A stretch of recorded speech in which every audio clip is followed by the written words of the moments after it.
dear listener, to Dream Carriage, your quiet companion at the close of the day. Here you are safe. Here you are invited to set down the weight of the hours behind you and to rest in words that move slowly, gently, like a train gliding through the night. I'm honored to be your guide this evening. Thank you for choosing to spend this time with the Dream Carriage, for allowing yourself this nightly ritual of calm.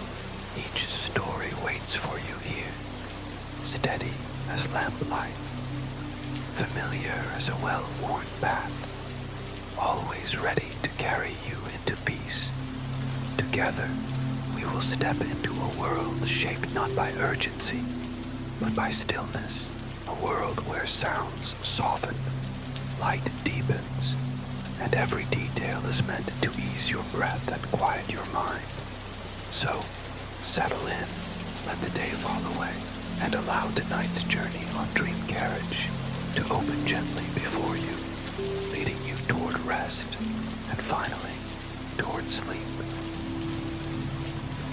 Chapter 1, in which we are introduced to Winnie-the-Pooh and some bees, and the stories begin. Here is Edward Bear coming downstairs now. Bump, bump, bump on the back of his head behind Christopher Robin. 'Tis, as far as he knows, the only way of coming downstairs, but sometimes he feels that there really is another way. If only he could stop bumping for a moment and think of it, and then he feels that perhaps there isn't.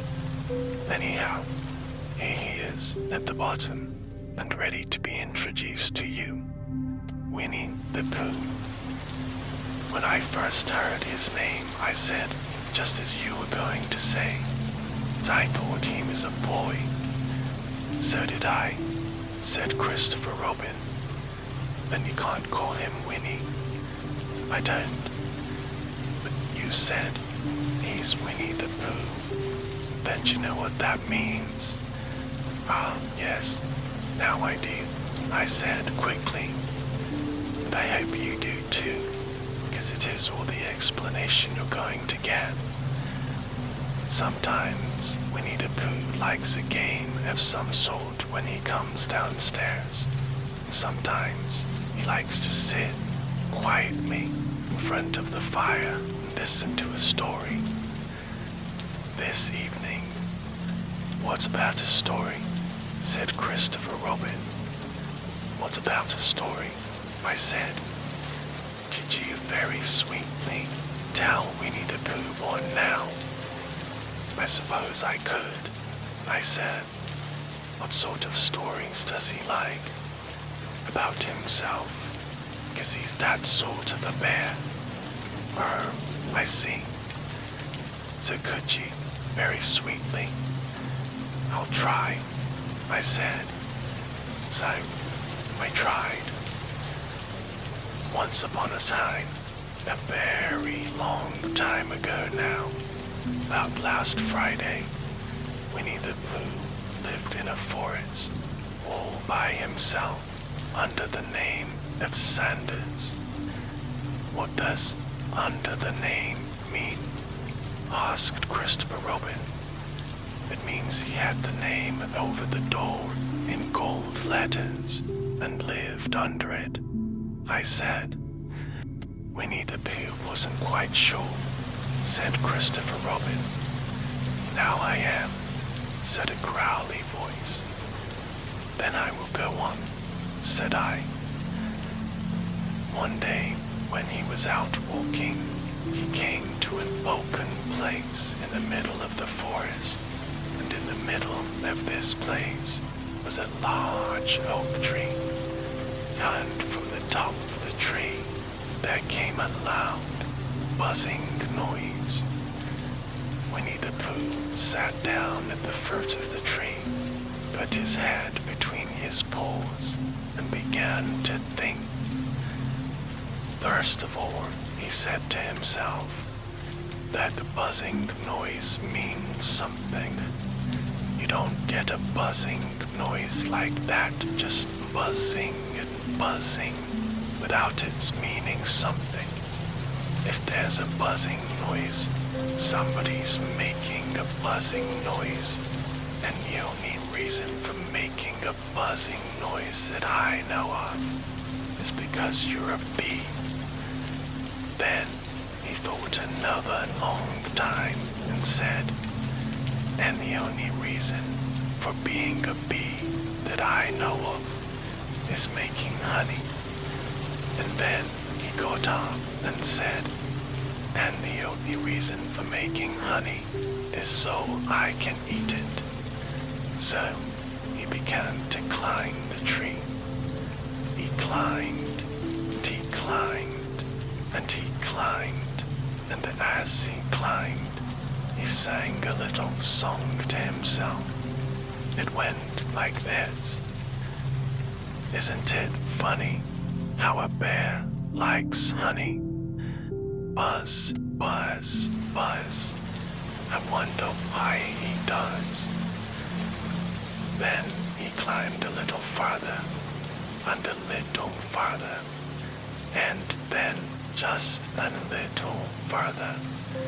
By that time, he had thought of another song. It's a very funny thought that if bears were bees, they'd build their nests at the bottom of trees. And that being so, if the bees were bears, we shouldn't have to climb up all these stairs. He was getting rather tired by this time, so that is why he sang a complaining song. He was nearly there now, and if he just stood on that branch. Crack. Oh, help, said Pooh as he dropped 10 feet on the branch below him. If only I hadn't, he said as he bounced 20 feet onto the next branch. You see what I meant to do, he explained as he turned head over heels and crashed onto another branch 30 feet below. What I meant to do. Of course, it was rather, he admitted as he slithered very quickly through the next 6 branches. It all comes, I suppose, he decided as he said goodbye to the last branch, spun round 3 times, and flew gracefully into a gorse bush. It all comes from liking honey so much, and oh help. He crawled out of the gorse bush, brushed the prickles from his nose, and began to think again. And the first person he thought of was Christopher Robin. Was that me? Said Christopher Robin in an awed voice, hardly daring to believe it. That wants you. Christopher Robin said nothing, but his eyes got larger and larger, and his face got pinker and pinker. So Winnie-the-Pooh went round to his friend Christopher Robin. He lived behind a green door in another part of the forest. Good morning, Christopher Robin, he said. Good morning, Winnie-the-Pooh, said he. I wonder if you've got such a thing as a balloon about you. A balloon? Yes, I just said to myself coming along, I wonder if Christopher Robin has such a thing as a balloon about him.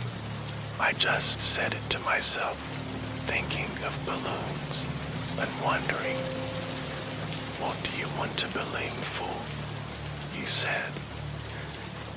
Winnie-the-Pooh looked round to see that nobody was listening, put his paw to his mouth, said in a deep whisper, honey. Bet you don't get honey with balloons. I do, said Pooh. Well, it just happened that you had been to a party the day before at the house of your friend Piglet, and you had balloons at the party. You had a big green balloon, and one of Rabbit's relations had a big blue one. You had left it behind, being really too young to go to a party at all, and so you had walked the green one and the blue one home with you. Which one would you like? You asked Pooh. He put his hand between his paws and thought very carefully. They're just like this, he said. When you go after honey with a balloon, the great thing is not to let the bees know you're coming. Now, if you have a green balloon, they might think you were only part of the tree and not notice you. And if you had a blue balloon, they might think you were only part of the sky and not notice you. And the question is, which is most likely? When they notice you underneath the balloon, you asked. They might or they might not, said Winnie-the-Pooh. You never can tell with bees. He thought for a moment and said, I shall try to look like a small black cloud. That will deceive them. Then you had better have the blue balloon, you said. And so it was decided. Well, you both went out with the blue balloon, and Winnie-the-Pooh went to a very muddy place that he knew of, and rolled until he was black all over. And then, when the balloon was blown up as big,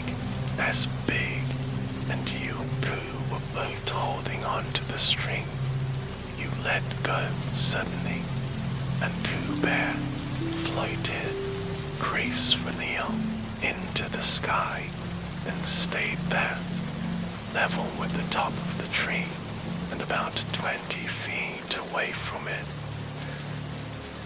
Hooray, you said. Isn't that fine? Called Winnie-the-Pooh down to you. What do I look like? Look like a bear holding onto a balloon, you said. Or not, said Pooh anxiously. Not like a small black cloud in a blue sky. Not very much. Oh, well, perhaps from up here it looks different. And as I say, you never can tell with bees.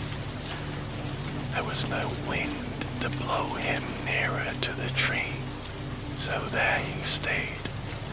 He could see the honey, he could smell the honey, but he couldn't quite reach the honey.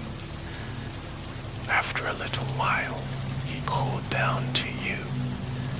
Christopher Robin, he said in a loud whisper. Hello, you answered. I think the bees suspect something. What sort of thing? I don't know, but something tells me they're suspicious. Perhaps they think that you're after their honey. It may be that. You never can tell with bees. There was another little silence, and then he called down to you again. Christopher Robin. Yes. Have you an umbrella in your house? I think so. I wish you would bring it out here and walk up and down with it and look up at me every now and then and say, tut, tut, It looks like rain. I think if you did that, it would help the deception which we are practicing on these bees. Well, you laughed to yourself, silly old bear, but you didn't say it aloud because you were so fond of him, and you went home for your umbrella. Oh, there you are. Calm down, Winnie-the-Pooh. As soon as you got back to the tree, I was beginning to get anxious. I have discovered that the bees are now definitely suspicious. Shall I put my umbrella up? You said, yes, but wait a moment. We must be practical. The important bee to deceive is the queen bee. Can you see which is the queen bee from down there? No. A pity. Well, now if you walk up and down with your umbrella saying, "Tut tut, it looks like rain," I shall do what I can by singing a little cloud song, such as a cloud might sing. So, while you walked up and down and wondered if it would rain, Winnie-the-Pooh sang this song. How sweet to be a cloud floating in the blue. Every little cloud always sings aloud. How sweet to be a cloud floating in the blue. It makes him very proud to be a little cloud. The bees were still buzzing as suspiciously as ever. Some of them, indeed, left their nests and flew all round the cloud as it began the second verse of this song, and one bee sat down on the nose of the cloud for a moment, and then got up again. Christopher Robin called out the cloud. Yes, I've just been thinking, and I have come to a very important decision. These are the wrong sorts of bees. Are they? Quite the wrong sort. So I should think they would make the wrong sort of honey, shouldn't you? Would they? Yes. So I think I shall come down. How? Asked you. Winnie-the-Pooh hadn't thought about this. If he let go of the string, he would fall, bump, and he didn't like the idea of that. So he thought for a long time, and then he said, "Christopher Robin, you must pop the balloon with a rock. Have you got a rock?" "Of course I have," you said, "but if I do that, it will spoil the balloon." You said, "But if you don't," said Pooh, "I shall have to let go, and that would spoil me."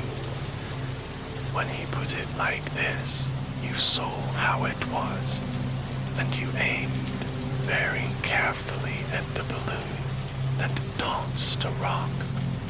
"Ow," said Pooh. "Did I miss?" you asked. "You didn't exactly miss," said Pooh, "but you missed the balloon."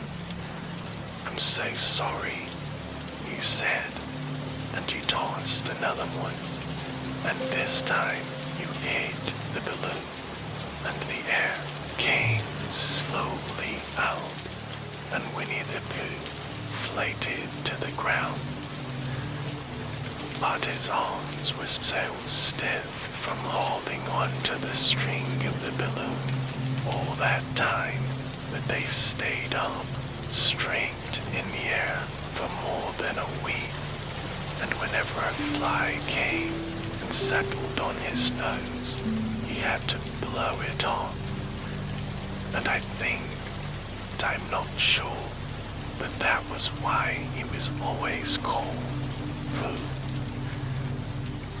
Is that the end of the story? Asked Christopher Robin. Well, that's the end of that one. There are others about Pooh and me, and Piglet, and Rabbit, and all of you. Don't you remember? I do remember. Then when I try to remember, I forget. That day when Pooh and Piglet tried to catch the heffalump. They didn't catch it, did they? No. Pooh couldn't, because he hasn't any brain. Did I catch it? Well, that comes into the story. Christopher Robin nodded. I do remember, he said. Then Pooh doesn't very well, so that's why he likes having it told to him again, because then it's a real story, and not just remembering. That's just how I feel, I said.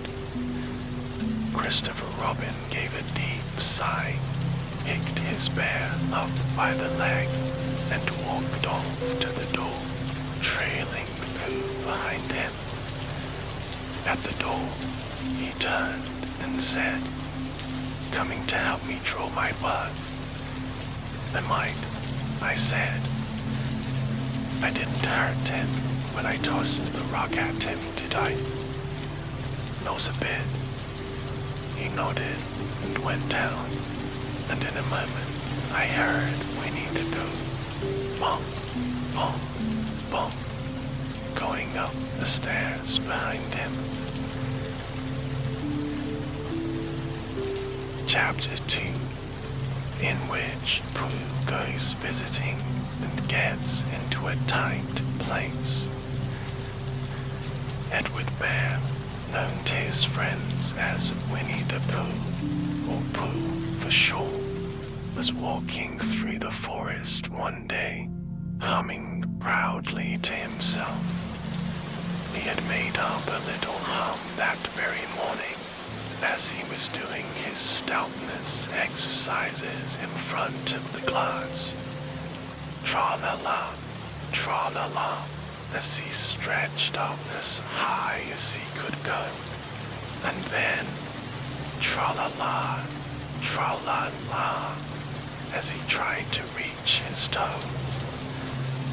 After breakfast, he had said it over and over to himself until he had learned it off by heart, and now he was humming it right through properly. It went like this: tra-la-la, tra-la-la, tra-la-la, tra-la-la, rum-tum, tiddle-um-tum, tiddle-little, tiddle-little, tiddle-little, tiddle-little, rum-tum-tum, tiddle-um. Well, he was humming this hum to himself and walking along happily, wondering what everybody else was doing and what it felt like being somebody else, when suddenly he came to a sandy bank, and in the bank was a large hole. "Aha," said Pooh, "rum-tum, tiddle-um-tum. If I know anything about anything, that hole means rabbit," he said. "And rabbit means company," he said. "And company means food, and listening to me humming, and such like, rum-tum-tum-tiddle-um." So he bent down, put his head into the hole, and called out, "Is anybody at home?" There was a sudden stifling noise from inside the hole, and then silence. What I said was, "Is anybody at home?" called out Pooh. "No," said a voice, and then added, "You needn't shout so loud. I heard you quite well the first time. Bother, said Pooh. Isn't there anybody here at all? Nobody. Winnie-the-Pooh took his head out of the hole and thought for a little, and he thought to himself, there must be somebody there, 'cause somebody must have said nobody. So he put his head back in the hole and said, hello, Rabbit, isn't that you? No, said Rabbit in a different sort of voice this time. But isn't that Rabbit's voice? I don't think so, said Rabbit. It isn't meant to be. Oh, said Pooh. He took his head out of the hole and had another think, and then he put it back and said, well, could you very kindly tell me where Rabbit is? He has gone to see his friend, Pooh Bear, who is a great friend of his. But this is me, said Bear, very much surprised. What sort of me? Asked Rabbit. Pooh Bear. Are you sure? Said Rabbit, still more surprised. Quite sure, said Pooh. Oh, well then come in. So Pooh pushed and pushed and pushed his way through the hole, and at last he got in. You were quite right, said Rabbit, looking at him all over. It is you. Glad to see you. Who did you think it was? Well, I wasn't sure. You know how it is in the forest. One can't have anybody coming into one's house. One has to be careful. What about a mouthful of something? Who always liked a little something at 11 o'clock in the morning. And he was very glad to see Rabbit getting out the plates and mugs. And when Rabbit said, honey or condensed milk with your bread, he was so excited that he said, both. And then, so as not to seem greedy, he added, but don't bother about the bread, please. And after a long time after that, he said nothing, until at last, humming to himself in a rather sticky voice, he got up, shook Rabbit lovingly by the paw, and said that he must be going on. Must you? Said Rabbit politely. Well, said Pooh, I could stay a little longer if you... And he tried very hard to look in the direction of the larder. As a matter of fact, said Rabbit, I was going out myself directly. Oh, well then, I'll be going on. Goodbye. Well, goodbye. If you're sure you won't have any more. Is there any more? Asked Pooh quickly. Rabbit took the covers off the dishes and said, no, there wasn't.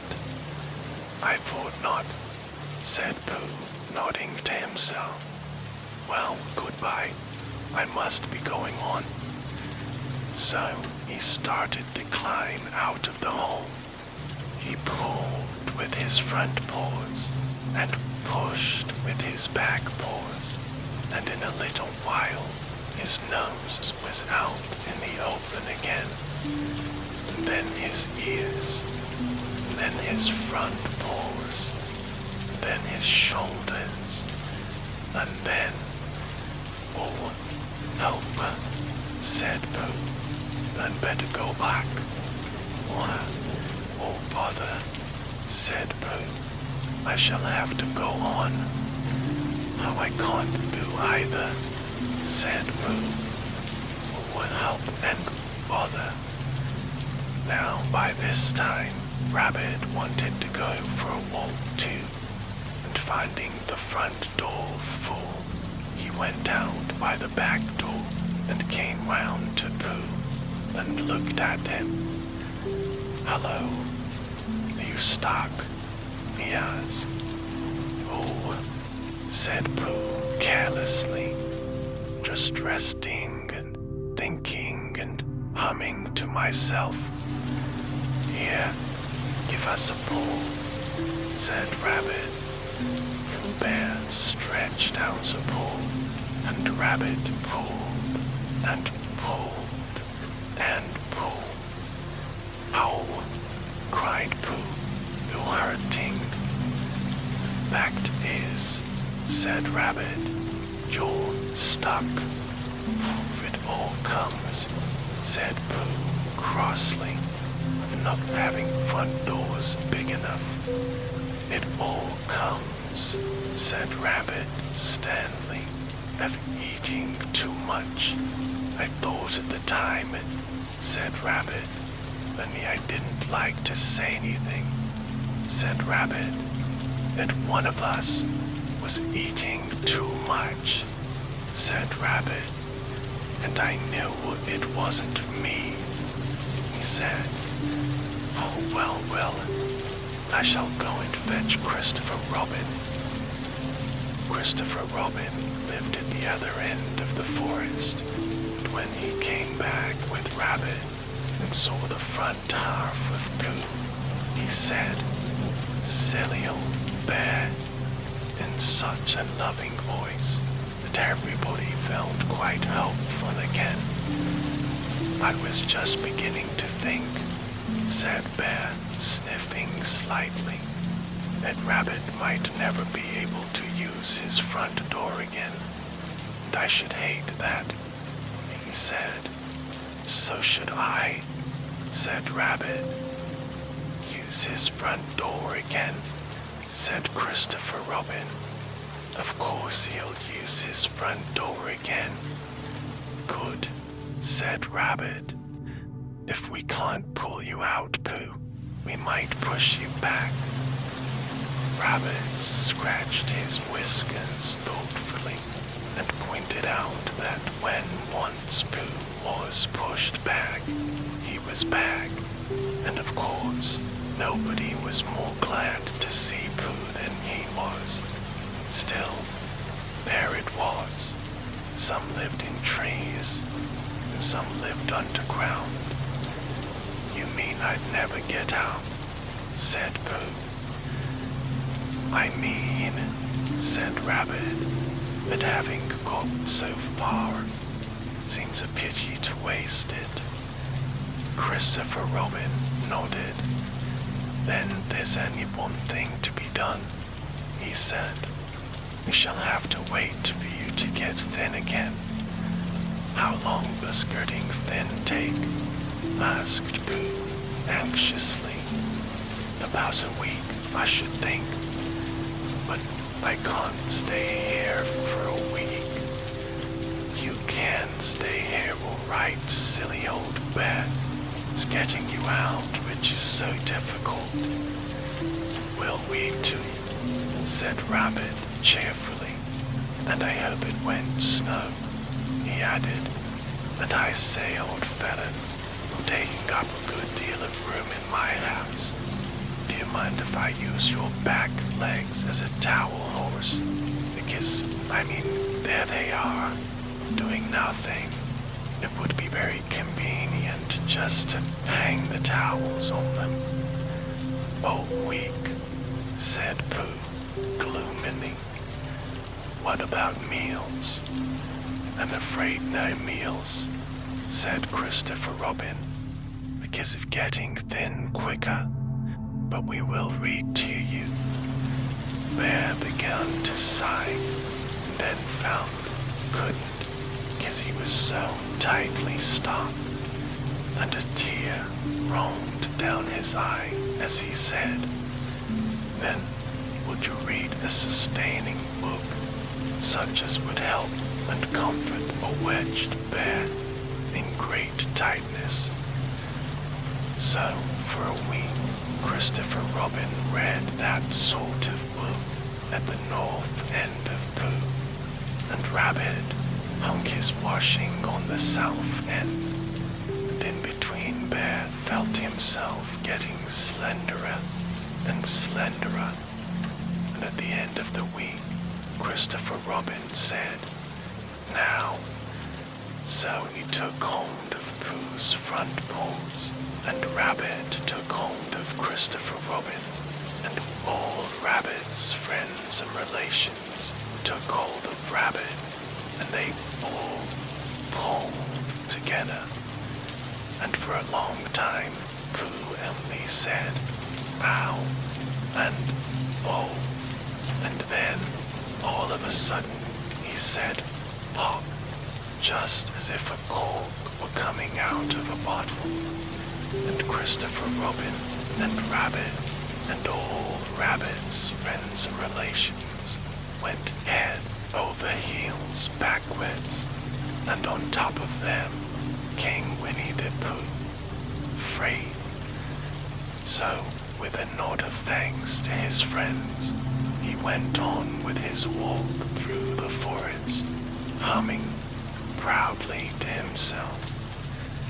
But Christopher Robin looked after him lovingly and said to himself, "Silly old bear." Chapter 3, in which Pooh and Piglet go hunting and nearly catch a woozle. The Piglet lived in a very grand house in the middle of a beech tree, and the beech tree was in the middle of the forest, and the Piglet lived in the middle of the house. Next to his house was a piece of broken board which had Trespassers W on it. When Christopher Robin asked the Piglet what it meant, he said it was his grandfather's name and had been in the family for a long time. Christopher Robin said she couldn't be called Trespassers W, and Piglet said, yes, you could, because his grandfather was, and it was short for Trespassers Will, which was short for Trespassers William, and his grandfather had two names in case he lost one, Trespassers after an uncle, and William after Trespassers. "I've got two names," said Christopher Robin carelessly. "Well, then there you are. That proves it," said Piglet. One fine winter's day, when Piglet was brushing away the snow in front of his house, he happened to look up, and there was Winnie-the-Pooh. Pooh was walking round and round in a circle, thinking of something else, and when Piglet called to him, he just went on walking. "Hello," said Piglet. "What are you doing?" "Hunting," said Pooh. "Hunting what?" "Tracking something," said Winnie-the-Pooh very mysteriously. "Tracking what?" said Piglet, coming closer. "That's just what I ask myself. I ask myself, what? What do you think you'll answer?" "I shall have to wait until I catch up with it," said Winnie-the-Pooh. "Now, look there." He pointed to the ground in front of him. "What do you see there?" "Tracks," said Piglet. "Paw marks." He gave a little squeak of excitement. "Oh, Pooh, do you think it's a woozle?" It may be, said Pooh. Sometimes it is, sometimes it isn't. You never can tell with poor Max. With these few words, he went on tracking, and Piglet, after watching him for a minute or two, ran after him. Winnie-the-Pooh had come to a sudden stop and was bending over the tracks in a puzzled sort of way. "Oh, what's the matter?" asked Piglet. "It's a very funny thing," said Bear, "but there seems to be two animals now. This, whatever it was, has been joined by another, whatever it is, and the two of them are now proceeding in company.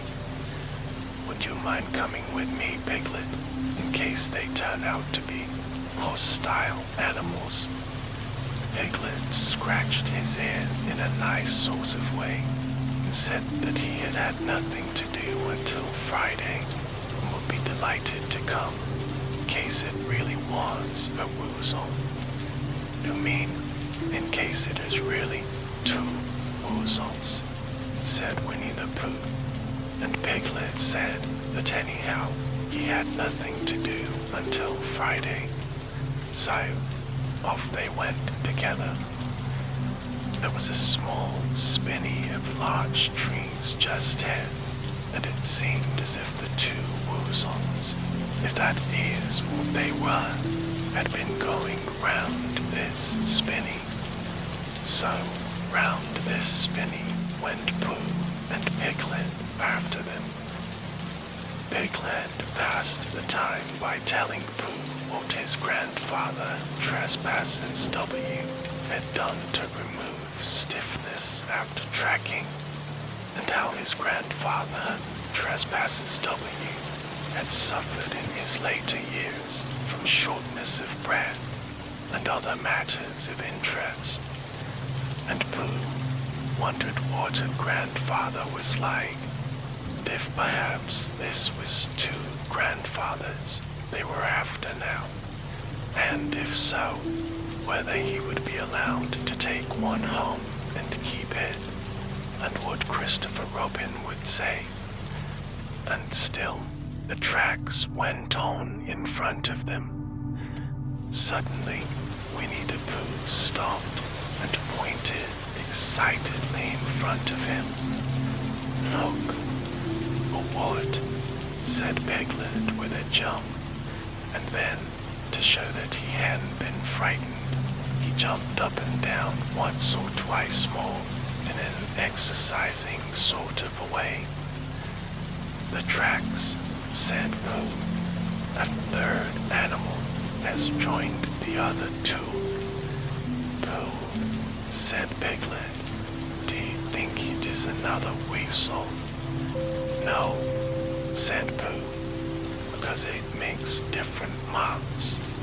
It is either two woozles and one, as it might be, whistle, or two, as it might be, whistles, and one, if so it is, woozle. Let us continue to follow them." So they went on, feeling just a little anxious now, in case the three animals in front of them were of hostile intent, and Piglet wished very much that his grandfather T.W. were there instead of elsewhere, and Pooh thought how nice it would be if they met Christopher Robin suddenly, but quite accidentally, and only because he liked Christopher Robin so much. And then, all of a sudden, Winnie-the-Pooh stopped again and licked the tip of his nose in a cooling manner, for he was feeling more hot and anxious than ever in his life before. There were 4 animals in front of them. "Do you see, Piglet? Look at their tracks. 3, as it were, woozles, and one, as it was, whistle. Another woozle has joined them, and so it seemed to be. There were the tracks, crossing over each other here, getting muddled up with each other there. But quite plainly, every now and then, the tracks of full sets of poles. I think, said Piglet when he had licked the tip of his nose too, and found that it pulled very little comfort. I think that I have just remembered something. I have just remembered something that I forgot to do yesterday, shan't be able to do tomorrow. So I suppose I really ought to go back and do it now. We'll do it this afternoon, and I'll come with you, said Pooh. It isn't the sort of thing you can do in the afternoon, said Piglet quickly. It's a very particular morning thing that has to be done in the morning, and if possible, between the hours of, well, what would you say the time was now? About 12, said Winnie-the-Pooh, looking at the sun. Between, as I was saying, at the hours of 12 and 12:05. So really, dear old Pooh, if you'll excuse me. Piglet paused. Was that? Pooh looked up at the sky, and then, as he heard the whistle again, he looked up into the branches of a big oak tree, and then he saw a friend of his. It's Christopher Robin, he said. "Ah, and you'll be right," said Piglet. "You'll be quite safe with him. Goodbye." And he trotted off home as quickly as he could, very glad to be out of all danger again. Christopher Robin came slowly down his tree. "Silly old bear," he said. "What were you doing? First you went round the spinney twice by yourself, and then Piglet ran after you, and you went round again together, and then you were just going round a fourth time." "Wait a moment," said Winnie-the-Pooh, holding up his paw. He sat down and thought in the most thoughtful way he could think. Then he fitted his paw into one of the tracks. Then he scratched his nose twice and stood up. "Yes," said Winnie-the-Pooh, "I see now. I have been foolish and deluded, and I am a bear of no brain at all. You're the best bear in all the world," said Christopher Robin soothingly. "Am I?" said Pooh hopefully, and then he brightened up suddenly. "Anyhow," he said, "it is nearly luncheon time." So he went home for it. Chapter 4, in which Eeyore loses a tail and Pooh finds one. The old gray donkey Eeyore stood by himself in a distant corner of the forest, his front feet well apart, his head on one side, and thought about things.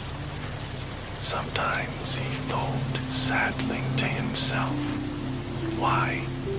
And sometimes he thought, wherefore? And sometimes he thought, inasmuch as which? And sometimes he didn't know quite what he was thinking about. So when Winnie-the-Pooh came stumping along, Eeyore was very glad to be able to stop thinking for a little in order to say, "How do you do?" in a gloomy manner to him. "And how are you?" said Winnie-the-Pooh. Eeyore shook his head from side to side. "Not very how," he said.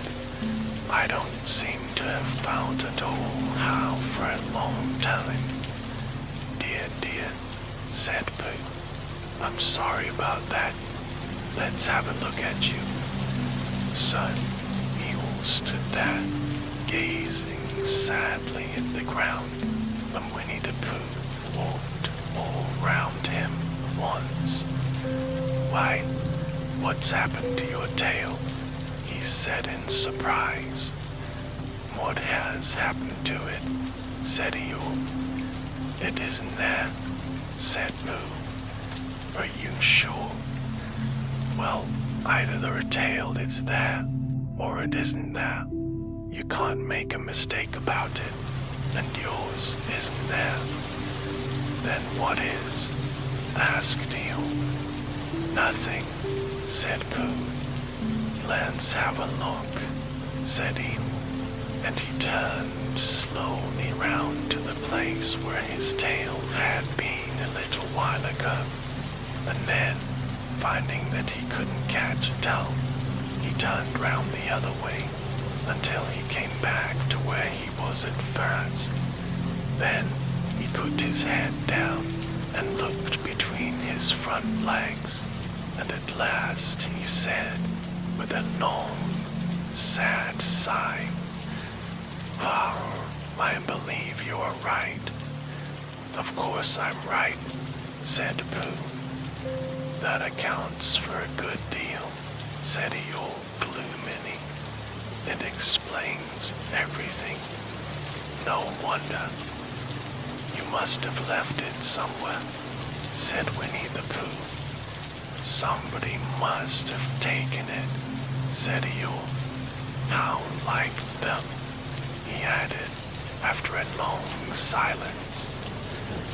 Pooh felt that he ought to say something helpful about it, but didn't quite know what, so he decided to do something helpful instead. "Eeyore," he said solemnly, "I, Winnie-the-Pooh, will find your tail for you." "Thank you, Pooh," then said Eeyore. "You're a real friend, not like some," he said. So Winnie-the-Pooh went off to find Eeyore's tail. It was a fine spring morning in the forest as he started out. Little soft clouds played happily in a blue sky, skipping from time to time in front of the sun as if they had come to put it out, and then sliding away suddenly so that the next might have his turn. Through them and between them the sun shone bravely, and a corpse which had worn its furs all the year round seemed old and dowdy now beside the new green lace which the beeches had put on so prettily. Through the corpse and spinney marched Bear, down open slopes of gorse and heather, over rocky beds of streams, up steep banks of sandstone, into the heather again, and so, at last, tired and hungry, to the 100-acre wood, for it was in the 100-acre wood that Owl lived. And if anyone knows anything about anything, said Bear to himself, it's Owl who knows something about something. Well, my name's not Winnie-the-Pooh, which it is, he added. So, there you are. Owl lived at the Chestnuts, an old-world residence of great charm, which was grander than anybody else's, or seemed so to Bear, because it had both a knocker and a bell pull. Underneath the knocker, there was a notice which said, "Please ring if answer is required." Underneath the bell pull, there was a notice which said, "Please knock if answer is not required." These notices had been written by Christopher Robin, who was the only one in the forest who could spell. For Owl, wise though he was in many ways, able to read and write and spell his own name, somehow went all to pieces over delicate words like measles and buttered toast.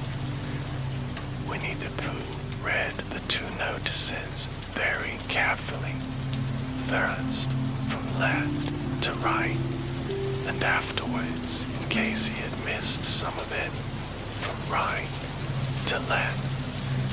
Then, to make quite sure, he knocked and pulled the knocker, and he pulled and knocked the bell rope, and he called out in a very clear voice, "Owl, I require an answer."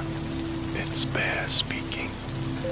And the door opened, and Owl looked down. "Hello, Pooh," he said. "How's things?" "Terrible and sad," said Pooh, "because Eeyore, who was a friend of mine, has lost his tail, and he's moping about it. So could you very kindly tell me how to find it for him?" "Well," said Owl, "the customary procedure in such cases is as follows." "What does crusty money proceed cake mean?"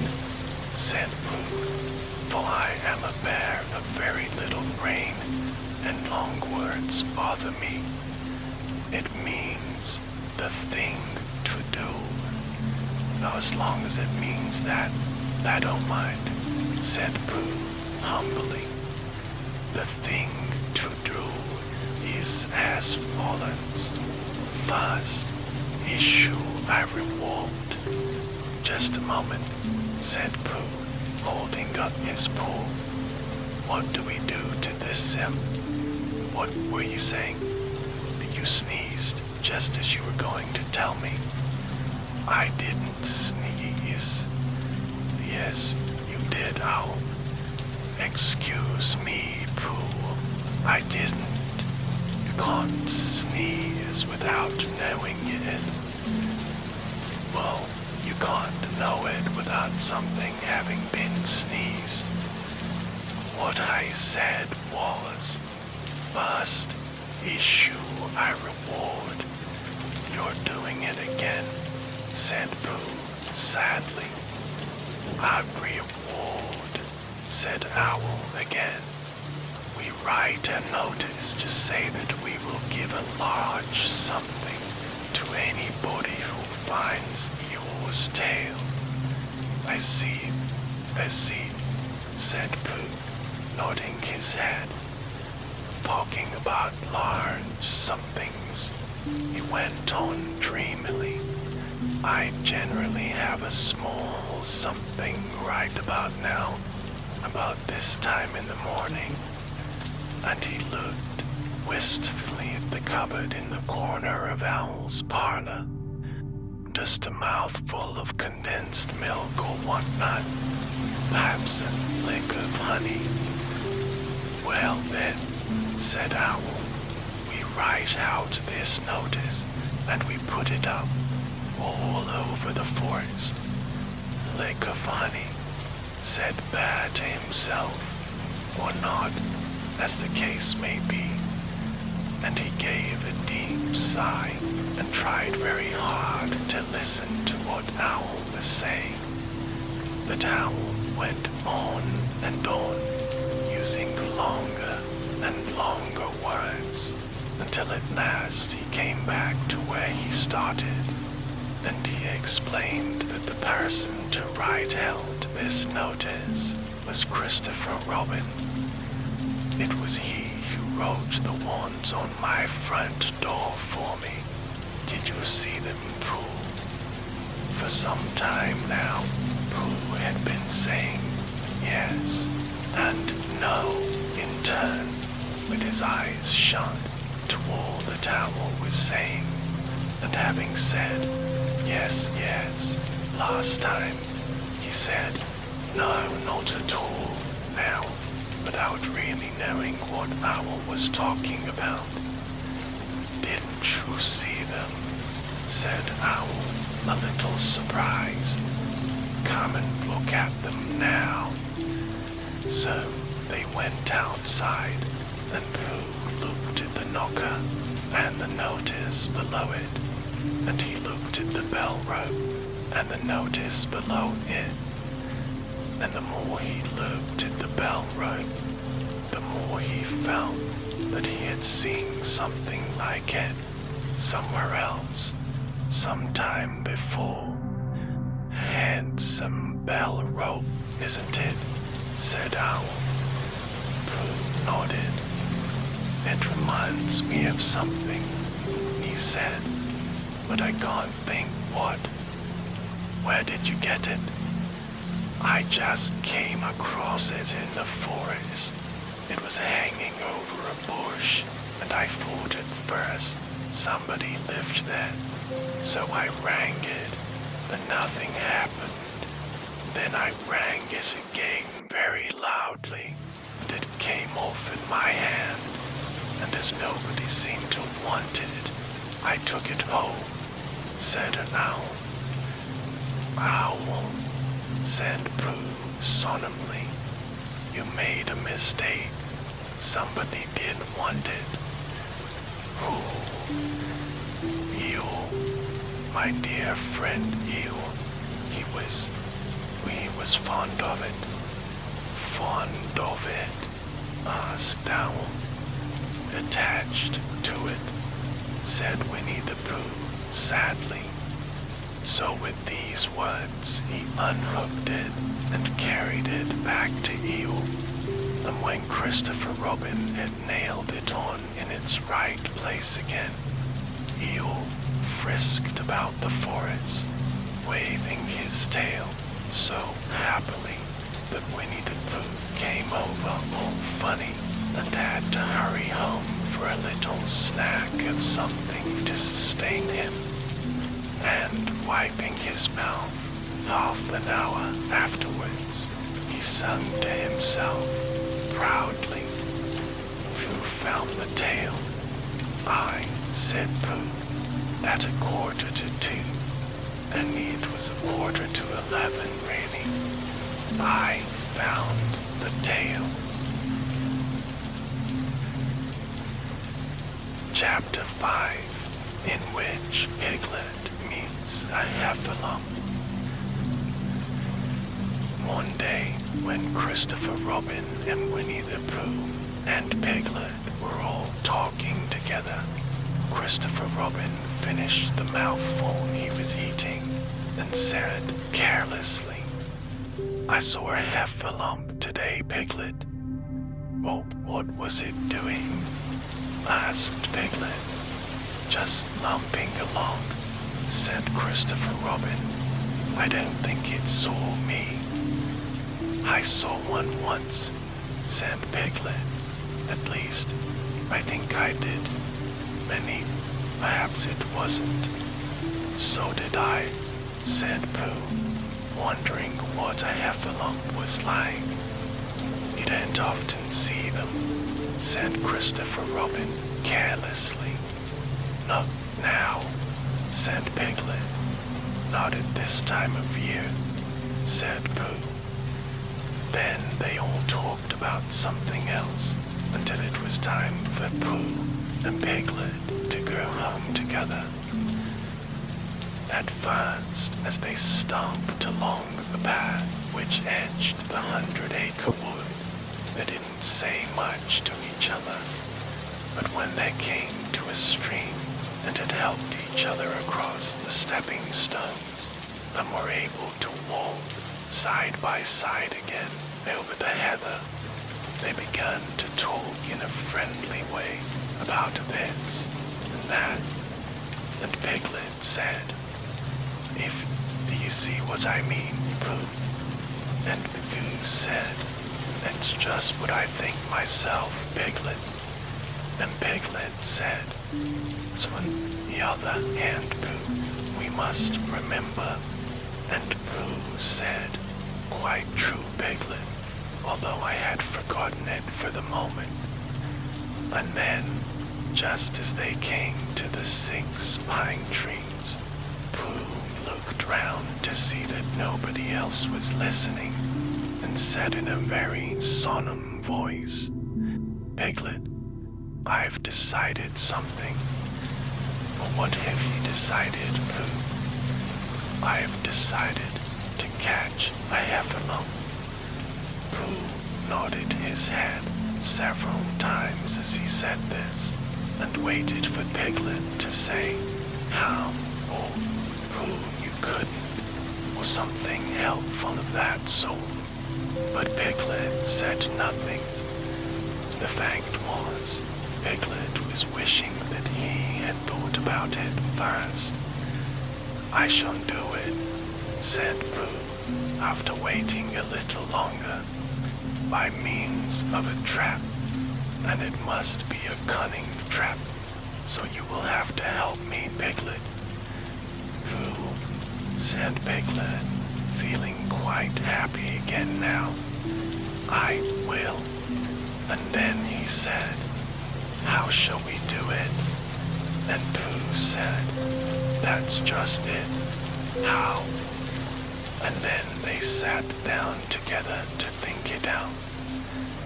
Pooh's first idea is that they should dig a very deep pit, and then the heffalump would come along and fall into the pit. Why? Said Piglet. Why what? Said Pooh. Why would he fall in? Pooh rubbed his nose with his paw and said that the heffalump might be walking along, humming a little song, looking up at the sky, wondering if it would rain, and so he wouldn't see the very deep pit until he was halfway down, when it would be too late. Piglet said that this was a very good trap, but supposing it were raining already? Pooh rubbed his nose again and said that he hadn't thought of that, and then he brightened up and said that if it were raining already, the heffalump would be looking at the sky, wondering if it would clear up, and so he wouldn't see the very deep pit until he was halfway down, when it would be too late. Piglet said, now that his point had been explained, he thought it was a cunning trap. Pooh was very proud when he heard this, and he felt that the heffalump was as good as caught already. But there was just one other thing which had to be thought about, and it was this. Where should they dig the very deep pit? Piglet said that the best place would be somewhere where a heffalump was, just before he fell into it, and be about a foot farther on. But then he would see us digging it, said Pooh. Not if he was looking at the sky, said Piglet. He would suspect, said Pooh, if he happened to look down. He thought for a long time, and then added sadly, for it isn't as easy as I thought. I suppose that's why heffalumps hardly ever get caught. That must be it, said Piglet. They sighed and got up, and when they had taken a few coarse prickles out of themselves, they sat down again.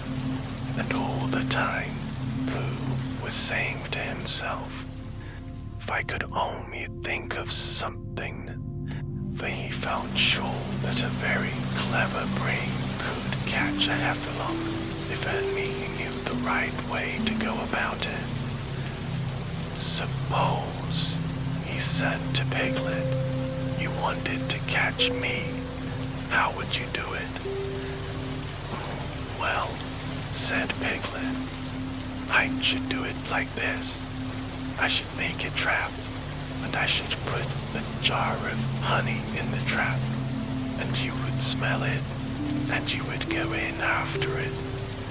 And I would go in after it, said Pooh excitedly, only very carefully so as not to hurt myself, and I would get to the jar of honey, and I should lick round the edges first of all, pretending that there wasn't any more, you know, and then I should walk away and think about it a little, and then I should come back and start licking the middle of the jar, and then, yes, oh, never mind about that, there he would be, and there I should catch him.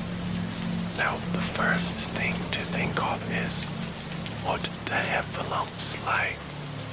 I should think acorns, shouldn't you? We'll get a lot of them. I say, wake up, Pooh.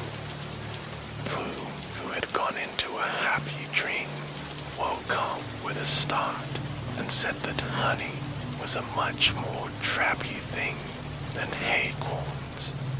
Piglet didn't think so, and they were just about to argue over it when Piglet remembered that if they put acorns in the trap, he would have to find the acorns. But if they put honey, then Pooh would have to give up some of his own honey.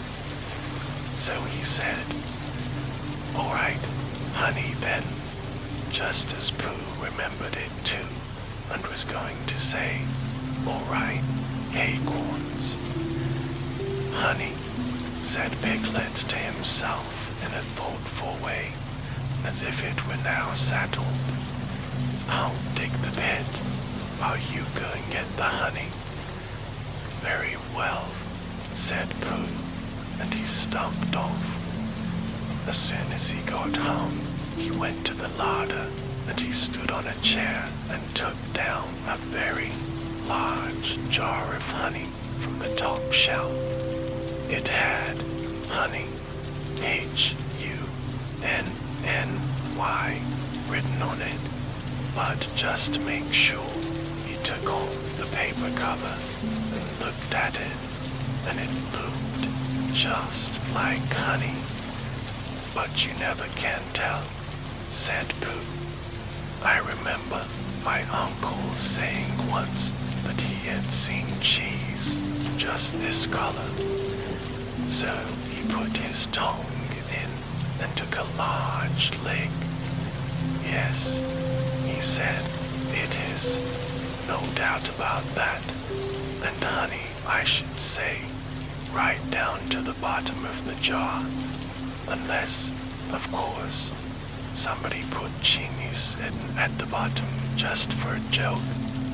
Perhaps I'd better go a little further, just in case heffalumps don't like cheese, same as me. And he gave a deep sigh. Oh, I was right.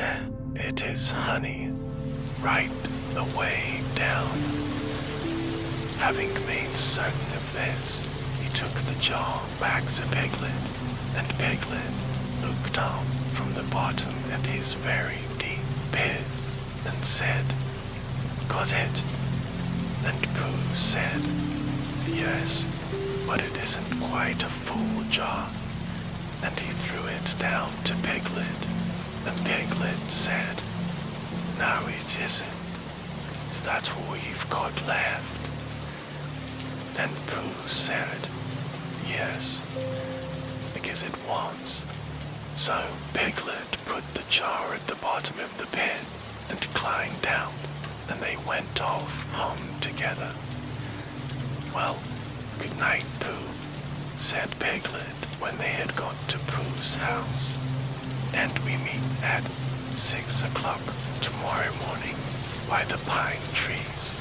see how many heffalumps we've got in our trap. 6 o'clock, Piglet. And have you got any string? No. Why do you want string? To lead them home with? Oh, I think heffalumps come if you whistle. Some do, and some don't. You never can tell with heffalumps. Well, good night. Good night. And off Piglet trotted to his house, Trespassers W, while Pooh made his preparations for bed.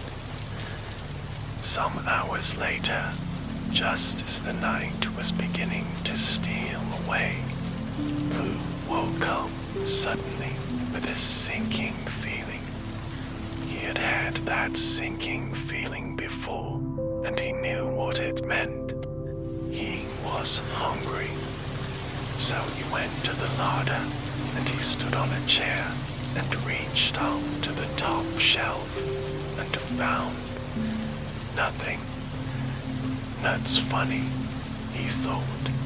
I know I had a jar of honey there, a full jar, full of honey, right up to the top, and it had honey written on it so that I should know it was honey. It's very funny. And then he began to wander up and down, wondering where it was, and murmuring a murmur to himself, like this. It's very, very funny, 'cause I know I had some honey, 'cause it had a label on saying honey, a galactious up on too, and I don't know where it's gone to. No, I don't know where it's gone. Well, it's funny. He had murmured this to himself 3 times in a singing sort of way, when he suddenly remembered he had put it into the cunning trap to catch the heffalump. Bother, said Pooh. It all comes of trying to be kind to heffalumps. And he got back into bed, but he couldn't sleep. The more he tried to sleep, the more he couldn't. He tried counting sheep, which is sometimes a good way of getting to sleep. And as that was no good, he tried counting heffalumps, and that was worse, because every heffalump that he counted was making straight for a pot of Pooh's honey and eating it all.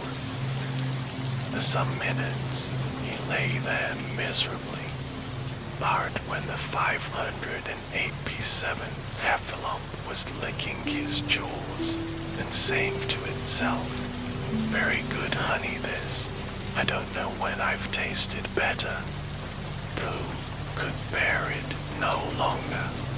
He jumped out of bed, he ran out of the house, and he ran straight to the 6 pine trees.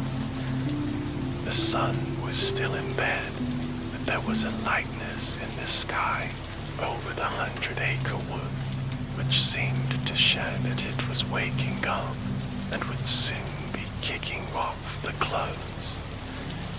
In the half-light, the pine trees looked cold and lonely, and the very deep pit seemed deeper than it was, and Pooh's jar of honey at the bottom was something mysterious, a shape, and no more. But as he got nearer to it, his nose told him that it was indeed honey, and his tongue came out and began to polish up his mouth, ready for it. Bother, said Pooh, as he got his nose inside the jar. A heffalump has been eating it. And then he thought a little and said, oh no, I did. I forgot. Indeed, he had eaten most of it, but there was a little left at the very bottom of the jar, and he pushed his head right in and began to lick. By and by, Piglet woke up. As soon as he woke, he said to himself, "Oh," and then he said bravely, "Yes," and then still more bravely, "Quite so." But he didn't feel very brave, for the word which was really running about in his brain was heffalumps. What was a heffalump like? Was it fierce? Did it come when you whistled? And how did it come? Was it fond of pigs at all? If it was fond of pigs, did it make any difference what sort of pig? Supposing it was fierce with pigs, would it make any difference if the pig had a grandfather called Trespassers William? He didn't know the answer to any of these questions, and he was going to see his first heffalump in about an hour from now. Of course, Pooh would be with him. It was much more friendly with two. Suppose heffalumps were very fierce with pigs and bears. Wouldn't it be better to pretend that he had a headache and couldn't go to the 6 pine trees this morning? But then, suppose that it was a very fine day and there was no heffalump in the trap. Here he would be, in bed, all the morning, simply wasting his time for nothing. What should he do? And then he had a clever idea. He would go up very quietly to the 6 pine trees now, peep very cautiously into the trap, and see if there was a heffalump there. And if he was, he would go back to bed. And if there wasn't, he wouldn't. So off he went. At first he thought that there wouldn't be a heffalump in the trap. Then he thought that there would. And as he got nearer, he was sure that there would, because he could hear it heffalumping about like anything. Oh dear, oh dear, oh dear, said Piglet to himself, that he wanted to run away. But somehow, having got so near, he felt that he must just see what a heffalump was like. So he crept to the side of the trap and looked in. And all the time Winnie-the-Pooh had been trying to get the honey jar off his head. The more he shook it, the more tightly it stuck. "Bother," he said inside the jar, and more help, and mostly, "Oh," and he tried bumping it against things, but as he couldn't see what he was bumping it against, it didn't help him, and he tried to climb out of the trap, but as he could see nothing but the jar, not much of that, he couldn't find his way. So at last, he lifted up his head, jaw and all, and made a loud, roaring noise of sadness and despair. And it was at that moment that Piglet looked down. "Help! Help!" cried Piglet. "A heffalump! A horrible heffalump!" And he scampered off as hard as he could, still crying out, "Help! Help!" But he didn't stop crying and scampering until he got to Christopher Robin's house. "Whatever's the matter, Piglet?" said Christopher Robin. He was just getting up. "Heth," said Piglet. The heffalump." "Where?" "Up there," said Piglet, waving his paw. "What did it look like?" "It had the biggest head never saw Christopher Robin. The great, enormous thing like nothing. A huge, big, I don't know, like an enormous, big, nothing. Like jar. Well, said Christopher Robin, putting on his shoes. I shall go and look at it. Come on. Piglet wasn't afraid if he had Christopher Robin with him, so off they went. Oh, I can hear it, can't you? Said Piglet as they got near. I can hear something, said Christopher Robin. It was Pooh, bumping his head against a tree root he had found. Ah, there, said Piglet. Isn't it awful? And he held on tight to Christopher Robin's hand. Suddenly, Christopher Robin began to laugh, and he'd laugh, and he'd laugh, and he'd laugh, and while he was still laughing, crash went the heffalumps head against the tree root. Smash went the jar, and out came Pooh's head again. Then Piglet saw what a foolish piglet he had been, and he was so ashamed of himself that he ran straight off home and went to bed with a headache. But Christopher Robin and Pooh went home to breakfast together. Oh, Bear, said Christopher Robin, how I did love you. So do I, said Pooh.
you.